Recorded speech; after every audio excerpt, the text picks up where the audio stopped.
Amigos, buenas tardes, bienvenidos a 24 horas. Expectativa en el país por el juicio político al Consejo de la Judicatura. Andrea Samaniego nos dará detalles de cómo se perfilan las fuerzas políticas.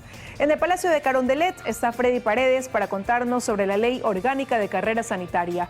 Y Daniela Valencia nos hablará sobre las mesas de diálogo entre el gobierno y los indígenas. Revisamos los titulares de hoy. En la Asamblea Nacional siguen las negociaciones en busca de los votos para censurar y destituir a los 3 miembros del Consejo de la Judicatura.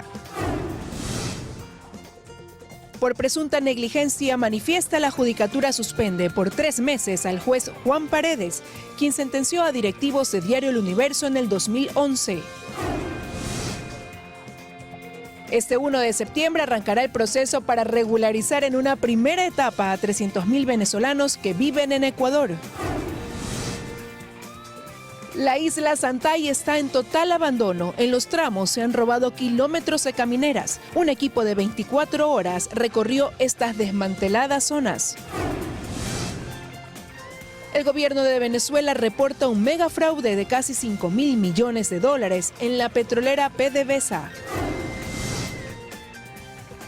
En corto, el culebrón Shakira y Piqué no termina y se revelan más detalles de las infidelidades. Sí, varios amoríos aquí. Y además, Tini nos cuenta detalles de su nuevo tema musical. Los detalles a las 14:20.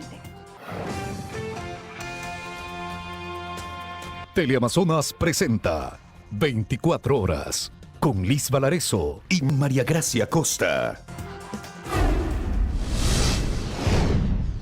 Amigos, muy buenas tardes. Aquí empezamos con las noticias.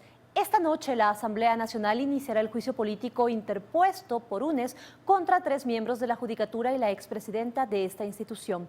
Se han intensificado los cabildeos. Andrea Samaniego desde el Palacio Legislativo nos tiene todos los detalles. Andrea, muy buenas tardes. ¿Cómo están? Muy buenas tardes. Así es, conversaciones de último momento e incluso ofrecimientos se han tomado la Asamblea nada más a horas de que inicie este juicio político en contra de los miembros de la Judicatura, que han mencionado que se están ofreciendo cargos públicos a cambio de votos para que se pueda terminar en censura y destitución este proceso de juicio político. Incluso han tomado el nombre del presidente de la Asamblea Nacional, quien ha desmentido estas acusaciones. Nosotros les hemos preparado el siguiente video, veamos.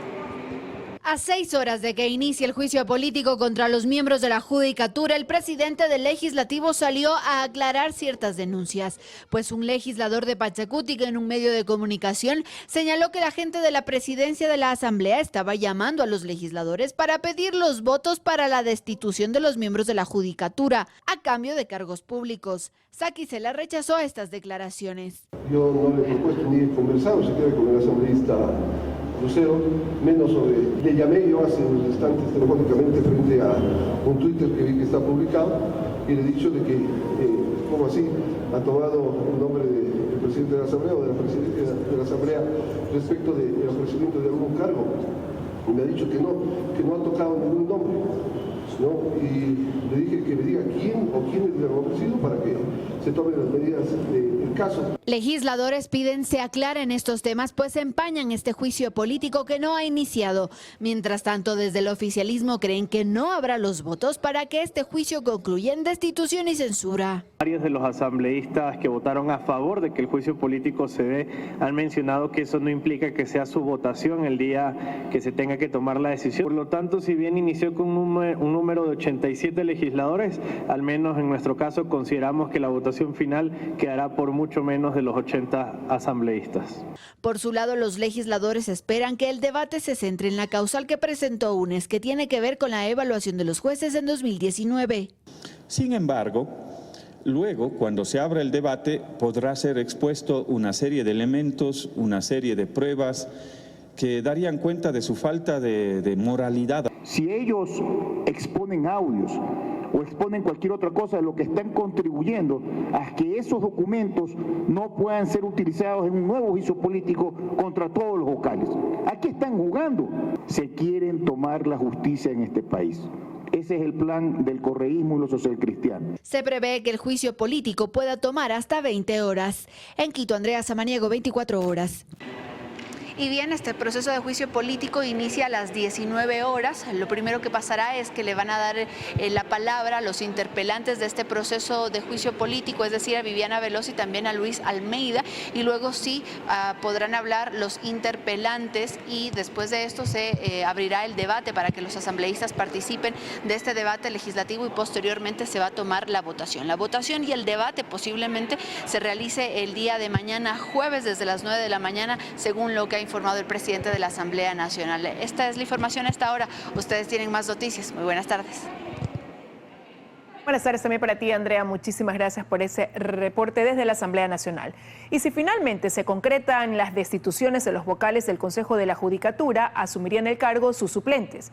¿Quiénes son Elsie Celi, Yolanda Yupanqui y Jaime Ventimilla? Se lo contamos a continuación. Hace 3 años, el Pleno de la Asamblea Nacional posesionó a los vocales del Consejo de la Judicatura. Hoy 3 de ellos podrían dejar sus cargos. ¿Y quién asumiría? Asumirían sus suplentes, posesionados ese mismo día y designados por el Consejo de Participación Ciudadana y Control Social Transitorio. Sea lo que sea que ocurra en la Asamblea Nacional, el juicio político y destitución de los vocales Murillo, Barrero y Morillo es una posibilidad real. Inmediatamente tomarían el cargo como titulares Elsie Celi Loaiza, suplente de Fausto Murillo, Yolanda Yupanqui Carrillo, suplente de Maribel Barreno, y Jaime Ventimilla, suplente de Juan José Morillo. ¿Pero quiénes son ellos? La suplente de Fausto Murillo, Elsie Rumania Celi Loaiza, es una abogada graduada en la Universidad Estatal de Guayaquil, especialista en Derecho Constitucional. Ha sido jueza de tránsito del Guayas, asesora de Petroecuador, notaria suplente y directora jurídica del Consejo de Participación Ciudadana Transitorio. La suplente de Maribel Barreno es Yolanda de las Mercedes Yupanqui Carrillo. Es doctora en jurisprudencia con especialización en legislación financiera y tributación. Ha sido jueza, docente, decana y vicepresidenta del Colegio de Abogados de Pichincha. Por último, el suplente de Juan José Morillo es Jaime de Ventimilla Fernández de Córdoba. Es abogado de la Universidad Católica del Ecuador. Trabajó en el Banco Central, Contraloría General del Estado, Ministerio de Obras Públicas, como asesor jurídico de la Procuraduría, jefe nacional jurídico del Servicio de Rentas Internas y docente. Mientras que el vocal alterno de María del Carmen Maldonado, también incluida en el tratamiento de posible juicio político, pero quien renunció a su cargo en febrero pasado, es Álvaro Román. Él mantiene una disputa legal al exigir el cargo de presidente del Consejo de la Judicatura. El pedido de Román se tramita en la Corte Constitucional. Dayana Monroy, 24 horas. Por presunta negligencia manifiesta, el Pleno del Consejo de la Judicatura suspendió al juez de Guayaquil, Juan Paredes, quien en 2011 sentenció a un editorialista y 2 directivos de Diario El Universo. La suspensión regirá durante 3 meses mientras se continúa sustanciando un proceso disciplinario que podría terminar en destitución. El pasado 21 de marzo, ante el Consejo de la Judicatura, César Pérez, directivo de Diario El Universo, presentó una denuncia contra el juez Juan Aurelio Paredes, quien en 2011 lo sentenció junto a sus 2 hermanos y al editorialista Emilio Palacio en el llamado caso El Universo. Pérez presentó su denuncia acompañándola de la sentencia de la Corte Interamericana de Derechos Humanos de noviembre de 2021, en la que se declara la responsabilidad del Estado por haber violado los derechos de los sentenciados, en un proceso impulsado por el entonces presidente Rafael Correa. Luego de un análisis, el Pleno del Consejo de la Judicatura decidió emitir la medida preventiva de suspensión en contra del magistrado, quien entonces se desempeñaba como juez 15º de Garantías Penales del Guayas y actualmente es parte de la Sala Especializada Penal de la Corte Provincial de Justicia. El pasado 8 de agosto, en una comparecencia ante la Comisión de Fiscalización de la Asamblea, el magistrado sancionado se refirió a la denuncia presentada por Pérez en su contra. Y acompaña una copia simple de la sentencia que dictó la Corte Interamericana de Derechos Humanos. Y en ese fallo, en ninguna parte se establece que Juan Paredes Fernández cometió manifiesta negligencia. La medida es temporal, regirá por 3 meses, lapso en el que Paredes no percibirá remuneración alguna, mientras se continúa sustanciando el proceso de parte de la Judicatura y mientras se emite la declaración jurisdiccional respectiva. En 2011 el juez Paredes fue cuestionado pues su sentencia no fue redactada en ninguna computadora del juzgado. sino en un equipo externo, con el nombre de usuario Chucky7. Un episodio que Paredes dice no recordar. ¿Por qué a usted le llamaron el juez Chucky7? Cuéntenos. Desconozco. Mi nombre son Juan Aurelio Paredes Fernández. ¿Y por qué se le llamó al caso como Chucky7? Desconozco. El proceso por manifiesta negligencia que se sigue contra Paredes podría terminar en su destitución, pues se trata de una infracción considerada gravísima. En Guayaquil, Carlos Acoto, 24 horas. La bancada legislativa de UNES presentó una denuncia en contra de Guadalupe Llori por supuestamente solicitar diezmos a sus ex colaboradores cuando era presidenta de la Asamblea Nacional. Según la denuncia, que deberá ser calificada por el Consejo de Administración Legislativa y tramitada por el Comité de Ética, Llori habría solicitado diezmos a sus ex colaboradores para rentar un carro que servía para su movilización.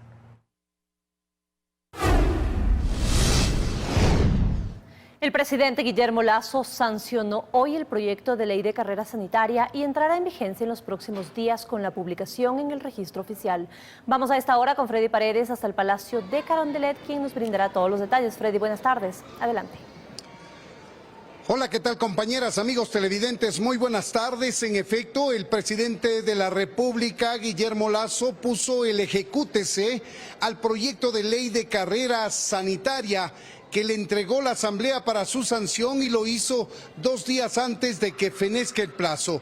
Lo hizo aquí en el Palacio de Carondelet, junto al vicepresidente de la República, al ministro de Salud y a representantes del gremio de la salud, médicos, enfermeras, radiólogos, etcétera, que forman parte de la red pública de salud, así como representantes de gremios sanitarios. El presidente de la República destacó el contenido de esta ley, que no merece ninguna objeción, ni parcial ni total, puesto que decidió el envío para su publicación en el registro oficial.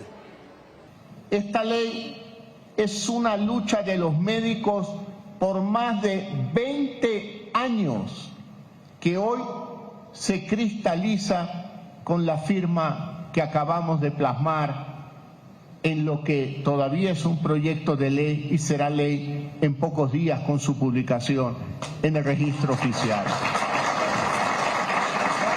Se trata de una reivindicación histórica con los profesionales de la salud que tanto han dado por el Ecuador. Las autoridades destacaron que el fin último de esta ley, que entrará en vigencia en cuanto sea publicada en el registro oficial y se emita el correspondiente reglamento, cuyo plazo es de 90 días, mejorará el sistema de salud pública en el país. Ese es el fin último, pero hasta conseguir aquello, esta ley conseguirá mejorar las condiciones laborales de todos los empleados sanitarios del país, de la red pública, mejorará salarios, su carrera dentro de los hospitales públicos, así como una serie de incentivos monetarios y no monetarios, dijo el ministro de Salud.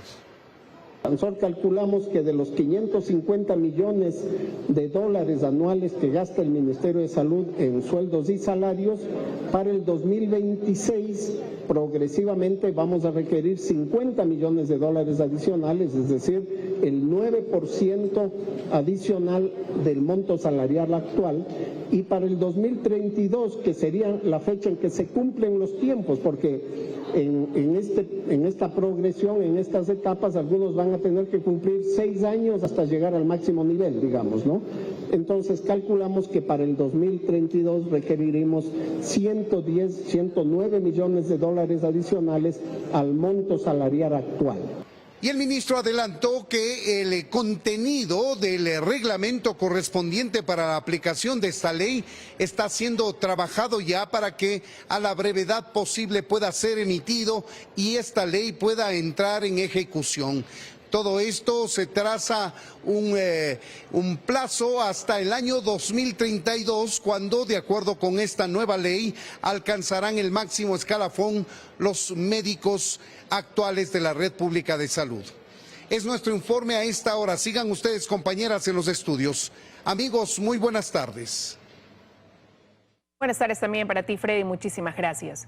La Comisión Nacional Anticorrupción denunció la existencia de 7 grupos que operarían de forma estructural para ser calificados como proveedores del Ministerio de Salud. La documentación fue entregada al ministro de esa cartera.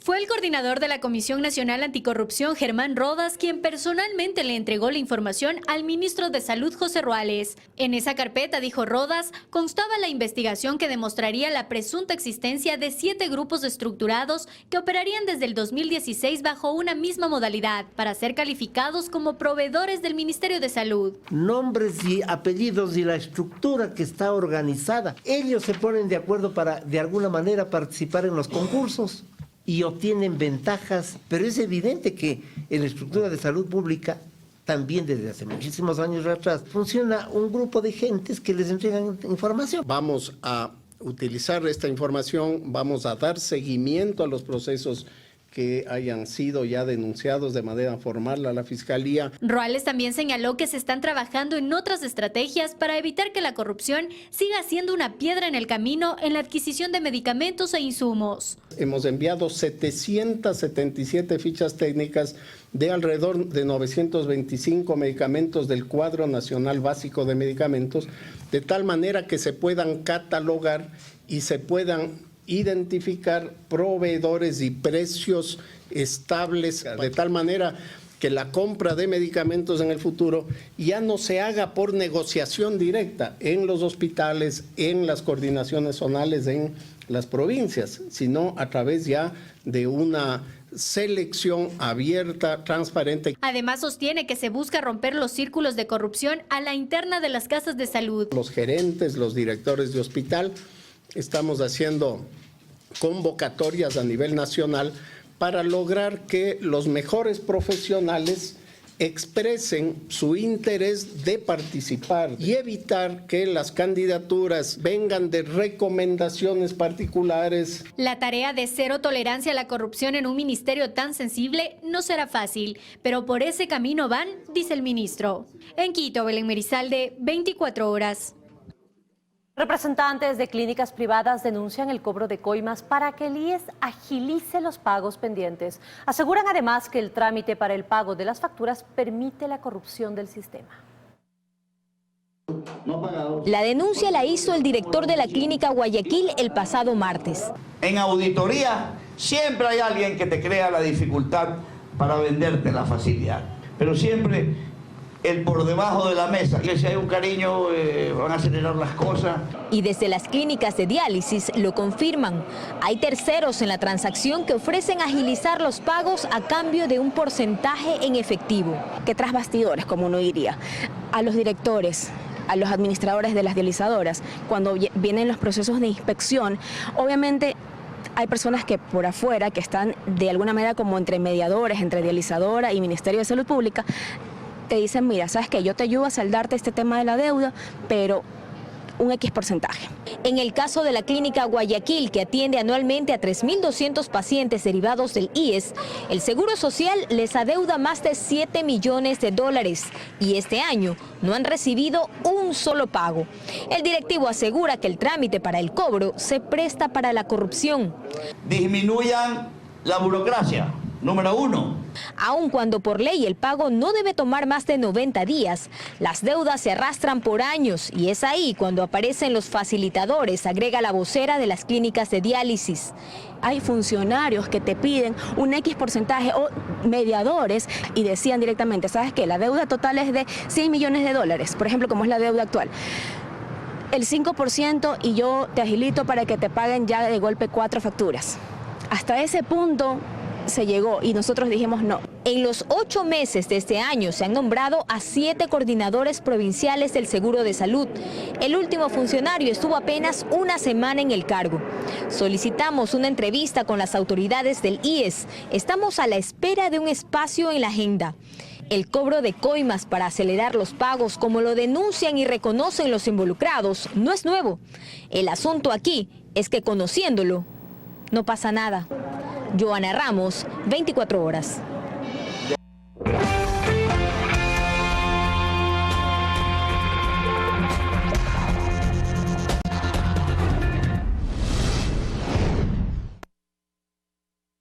Estamos de regreso con más información. Con la presencia de un relator de las Naciones Unidas, este miércoles se instalaron las mesas de diálogo 6 y 7 entre el gobierno y el sector indígena. Una jornada que inició en medio de tensiones. El contacto es con Daniela Valencia para que nos dé más detalles. Hola, Daniela. Buenas tardes, compañeras en estudio, amigos televidentes. Efectivamente, en medio de tensiones y también con la presencia del relator de las Naciones Unidas, fue como se dio este evento de apertura de la mesa de diálogo entre el gobierno nacional y el sector indígena 6 y 7, es decir, para tratar temas de derechos colectivos y también seguridad, justicia y derechos. Durante esta jornada, los representantes del movimiento indígena hicieron duros reclamos, pues aseguran que durante 45 días no se ha llegado a ningún tipo de avance y que no hay voluntad política para llegar a consensos. Incluso aseguran que este diálogo está siendo usado para disuadir la lucha. Nosotros les hemos preparado un reportaje al respecto. Veamos. En medio del evento que marcó la mitad del camino de diálogo entre el Ejecutivo y los movimientos indígenas, salieron a la luz las tensiones y los reclamos. Al tomar la palabra, el presidente de la CONAIE, Leonidas Issa, dijo que le preocupa que luego de 45 días no haya avances en 9 de las 10 mesas y que el acuerdo en la mesa de banca pública y privada quedó solo en papel. De venirnos con voluntad, con criterio, con propuestas, realmente sentimos que de estas mesas no va a haber resultados. Es de enorme preocupación porque nosotros esperamos que en esta posibilidad de resolver vía diálogo, el diálogo esté siendo tomado única y exclusivamente como un proceso de disuadir los procesos de lucha. Y lo decimos con absoluta responsabilidad. Desde el Ejecutivo, el viceministro de Gobierno, Homero Castañer, aseguró que no se le puede dar un mensaje erróneo al país, pues sí hay coincidencias. Nombró, por ejemplo, que en la mesa de control de precios se habló de una tarifa social para las telecomunicaciones y de 200.000 controles de precios. Y lamentablemente, yo considero que decir a mitad del partido, pasado 45 días, si no me gusta cómo están las cosas, me levanto y me voy, no es lo responsable. Esto ocurrió en medio del evento de apertura de la mesa de diálogo 6 y 7 sobre los derechos colectivos y seguridad, justicia y derechos, en las que se tratará el tema de la educación intercultural bilingüe, algo que según la ministra de Educación se ha venido trabajando durante este gobierno. Tiene un acuerdo interinstitucional con el Ministerio de Educación, el traspaso del manejo administrativo financiero de 1.736 unidades educativas interculturales bilingües a nivel nacional. Desde el sector indígena, uno de los ejes temáticos a tratar será los procesos judiciales relacionados con las movilizaciones. Si es que fuera el caso, tendríamos que tratar este tema de los judicializados. Existen alrededor de 200 personas judicializadas, entre ellas están del movimiento indígena, no es solamente de una organización, están de las 3 organizaciones, como es la CONAIE, FEIN y FENOCI, están judicializadas, y si es que habría que tratarlo, lo vamos a tratar este tema, y también que no exista esa persecución a los líderes, ¿no? A partir de este miércoles, en las mesas temáticas estará presente un relator de las Naciones Unidas. En Quito, Daniela Valencia, 24 horas. Se tiene previsto que a las 3 de la tarde se dé inicio a la mesa de coordinación. Aquí el presidente de la CONAIE, Leonidas Issa, aseguró que pedirá que no se dé apertura a ninguna otra mesa hasta que no se lleguen a acuerdos en las mesas anteriores. Sin embargo, siguiendo el cronograma de la Conferencia Episcopal Ecuatoriana, se tiene previsto que el martes se reinstale la mesa número 5, es decir, de fomento productivo. Es lo que les podemos compartir al momento. Regresamos con ustedes a estudios. Una excelente tarde. También para ti, Daniela, una excelente tarde. Muchísimas gracias. Y en otro tema les contamos que la isla Santay se encuentra en abandono. En los tramos inhabilitados se han robado kilómetros de camineras. Además, el puente que une Durán con la isla Santay sigue cerrado y los puntos habilitados también están en mal estado. Un equipo de Teleamazonas recorrió estas zonas y nos presenta el panorama. La isla Santay continúa en abandono. Las imágenes no dejan espacio a la duda. Lo que en 2014 se veía así, hoy esto es lo que queda. Se lo han robado casi todo. Hay huecos, hay tablas desprendidas. Lo que ven en imágenes es el tramo Guayaquil-Durán de 4.6 kilómetros. O bueno, lo poco que queda de este tramo que está cerrado al público. Imágenes revelan su pésimo estado. Lo primero que salta a la vista son los huecos en el piso. La situación empeora mientras se avanza. Los pasamanos aparecen deteriorados. Solo quedan varillas de aluminio. Hasta que de pronto, unos pasos más adelante, ya no están. Sí, se los han llevado y la vegetación se apodera del lugar. Desde el aire ya no se divisa el camino. Pero si esto no es suficiente, falta aún lo más grave. Así como desaparecieron los pasamanos, también desapareció el sendero. En este momento nos encontramos en lo que antes eran camineras. Y como lo pueden observar, hoy no queda casi nada. Han dejado solo las bases. Se robaron todo el aluminio. ¿Y ahora quién se hará cargo? ¿Cómo irán a reparar? En lancha a través del río cada noche, mafias se han llevado más de 3 kilómetros de aluminio. En abril, una de estas embarcaciones bien cargadas fue detenida. Así debería lucir el aluminio sobre las bases, para sostener las tablas de plástico. Estas miles de varillas son las que se llevaron, dejando las tablas sobre el manglar, como rastro del delito. ¿Qué tan grande es el descuido de las autoridades para que hayan permitido un robo de tal magnitud? Intentamos consultarlo al Ministerio del Ambiente, que en un comunicado el pasado 24 de abril, cuando el problema ya existía, aseguraba que se hacían recorridos de vigilancia con policía y capitanía del puerto. Sobra decir que no dieron resultados. Hoy, Ambiente no se pronuncia y señala que la infraestructura está a cargo del Ministerio de Transporte y Obras Públicas. Lamentablemente han habido estos desmanes. Nuestra competencia llega a transferir los bienes al Ministerio del Ambiente. Otra vez, las trabas de a qué entidad le corresponde hacer qué. Tiene esto detenido. Ahora, ¿qué falta para que el Ministerio de Transporte devuelva la obra a la cartera de Ambiente? Entregar el puente que une la isla Santay con Durán, cerrado desde el 2018. Queremos llegar al otro lado y no podemos, y no es justo que la inversión que está ahí esté abandonada. Este puente costó más de 14 millones de dólares y 5 millones de repararlo, luego de que una embarcación colapsó con él. La obra ya está terminada, pero nuevamente, otro trámite burocrático no permite al contratista entregarlo. Hay un saldo pendiente de alrededor de 1.6 millones de dólares por cancelar por parte del Ministerio de Transporte y Obras Públicas al contratista Bueno y Castro. Estamos a semanas del pago, o menos. Desde el Ministerio de Transporte esperan que a más tardar en 90 días las obras sean entregadas de nuevo al Ministerio de Ambiente. Va a tener que gestionar para su reparación o mantenimiento posterior un apropiado modelo de gestión. ¿Qué pasa en las partes habilitadas? ¿Están en buen estado? La respuesta es no. Los huecos vuelven a aparecer y han causado más de un accidente. Bastantes agujeros, hay que ir con ojo también donde se pisa. Parte de la estructura del puente que une Guayaquil con la Santay muestra afectaciones. Tendrían que mejorar, preocuparse por los sitios que son turísticos. En agosto de 2015 visitaron la isla más de 65.000 personas. Hoy apenas se llega a 5.000. Cuando en el país se busca reactivación, en la isla Santay se vive otra realidad. ¿Cuánto tiempo más seguirá así? ¿Habrá alguna solución? ¿O es que el turismo en la Santay, al igual que ocurre con sus camineras, está destinado a desaparecer? Eso dependerá de las acciones que se tomen y deben ser urgentes. En Guayaquil, Luis Alfredo Zúñiga, 24 horas.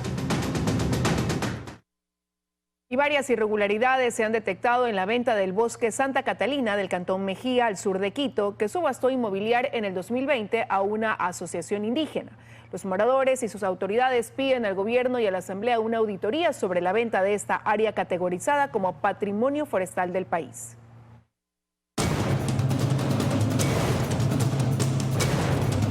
Dos años después de haber sido subastado el bosque Santa Catalina a un grupo de indígenas denominado Ayupura, los habitantes y autoridades del Cantón Mejía aún no entienden cómo Inmobiliar negoció un área categorizada como protegida y patrimonio forestal del país. Lamentablemente, Inmobiliar subastó un predio de protección y de conservación engañando a los supuestos compradores. Según las autoridades del cantón, todo lo que rodea esta negociación se hizo de forma irregular. Primero, la subasta se realizó de forma virtual con un solo oferente en plena pandemia en la ciudad de Guayaquil. Lo más lógico era que, a ver, si es que yo quiero vender un terreno de este sector, primero ponga en conocimiento del sector, pues. ¿Se socializó con la gente? Absolutamente nada, nunca nos enteramos. La asociación Ayupura, en cambio, sostienen con documentos en mano que este bosque protector les corresponde desde el 2020, que realizaron la compra por más de $1,5 millones. Argumentan que quienes deben responder por vender un área de esas características naturales es Inmobiliar. Nosotros no conocíamos, tendrá que ellos dar las explicaciones necesarias y no nosotros. Y hemos intentado contactarnos por varias vías mediante mail, llamada telefónica y hasta presencialmente con los voceros de Inmobiliar durante todos estos días para que nos expliquen cómo se realizaron las negociaciones y cómo consiguieron los permisos por parte del Ministerio del Ambiente para subastar el bosque Santa Catalina categorizado como protegido. Sin embargo, hasta el momento no hemos obtenido ninguna respuesta. Buscamos también una respuesta por parte del Ministerio del Ambiente, institución encargada de la protección de esas áreas protegidas. Sin embargo, también decidieron callar y mediante una ayuda a memoria manifiestan que antes de la negociación mantuvieron reuniones con Inmobiliar y que se les advirtió que esta zona es patrimonio forestal del país. Se les mencionó la preocupación del Ministerio de Ambiente por el área y posibles afectaciones por el cambio de cobertura vegetal, ya que presentan zonas de vegetación nativa y regeneración natural importantes para el sector. Por ende, está totalmente prohibido en el país realizar construcciones en áreas con esas características para no afectar la flora, fauna y especies animales que conviven en esas zonas. No obstante, en una notificación enviada el 8 de enero del 2021 al presidente Lenín Moreno, en ese entonces, la Asociación Ayupura deja saber cuáles son sus intenciones para adquirir ese terreno. El documento fue entregado a este medio por parte de la Alcaldía de Mejía. Nos permitimos informar ante la primera autoridad de la nación, la propiedad adquirida beneficiará a los compañeros indígenas y campesinos de escasos recursos económicos, que hemos luchado por mucho tiempo para tener una vivienda digna. Hemos conversado con gente de las bases de ellos y ellos dicen, no, nosotros compramos, dimos dinero y estamos exigiendo que nos entreguen los lotes. Responsabilizarle directamente a Inmobiliar en caso de que suceda algún incidente de gravedad. Paul Coello, 24 horas. Por ayuda.